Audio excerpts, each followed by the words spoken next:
ഇന്നെന്താ ഉച്ചയ്ക്ക് കഴിക്കാൻ? ഇന്നത്തെ സ്പെഷ്യൽ ആക്കി തന്ന ആളെന്നെ എന്താ ചോദിക്കണത്? ചിക്കൻ ഷോർബ. ഇത് ഷോർബ എന്ന് പറയാ. ഞാൻ ചിക്കൻ സൂപ്പ് എന്ന് പറയാനാ പോയ കേട്ടോ. അപ്പൊ ഇത് ചിക്കൻ സൂപ്പ് എന്നാണ് ഞാൻ വിചാരിച്ചത്. ഇപ്പൊ ചിക്കൻ ഷോർബ എന്നൊക്കെ പറഞ്ഞു. ഇതാണ് സംഭവം. സ്പെഷ്യൽ കണ്ട, ഒരു പച്ച കളർ കണ്ട, എന്തെല്ലാം ഇൻഗ്രീഡിയൻസ് ഒക്കെ ഇട്ടിട്ട് അരച്ചൊക്കെ വെച്ചിരുന്നതാണ്. പിന്നെ നോക്കി, ഇതൊരു സ്പെഷ്യൽ ഹെൽത്തി എന്ത് ടേസ്റ്റ് ആണെന്നറിയോ? ഞാൻ തന്നെ ഉണ്ടാക്കിയിട്ട് ഞാൻ തന്നെ കഴിച്ചു. ആലിയ സ്പെഷ്യൽ ആണെന്നാണ് സോന പറഞ്ഞത്. എനിക്കറിയില്ല, സോന എന്തൊക്കെയോ ഇതിനകത്ത് ഇട്ടിട്ടുണ്ട്. പക്ഷെ അതിൽ എക്സ്ട്രാ ഞാൻ ആഡ് ചെയ്തത് സ്വീറ്റ് കോൺ ആഡ് ചെയ്തിട്ടുണ്ട്. ആണല്ലേ? നോക്ക്, ബ്ലഡിന് ബ്ലഡ്. പിന്നെ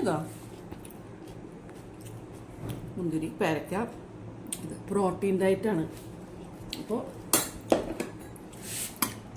ഇതൊക്കെയാണ് ഇന്നത്തെ ലഞ്ചിൻ്റെ സ്പെഷ്യൽ.